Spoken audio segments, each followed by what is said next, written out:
Hey there, I'm Surya from Geek for the Week YouTube channel, and OnePlus is about to launch the budget-based OnePlus 6. This phone will be launched in India today at 3 p.m. It comes in two variants. One is the 6 GB RAM with 64 GB internal storage and 8 GB RAM with 128 GB of storage.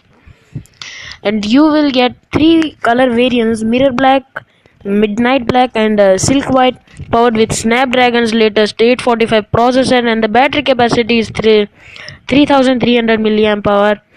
And as usual, OnePlus will give you the dash charger with it, and you get two rear cameras, as the primary one is 16 megapixel and the secondary camera is 20 megapixel.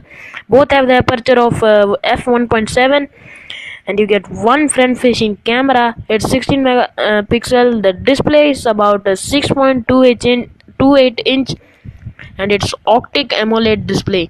Comes with the protection of Gorilla Glass 5. With the Oxygen OS, you can even install the Android P.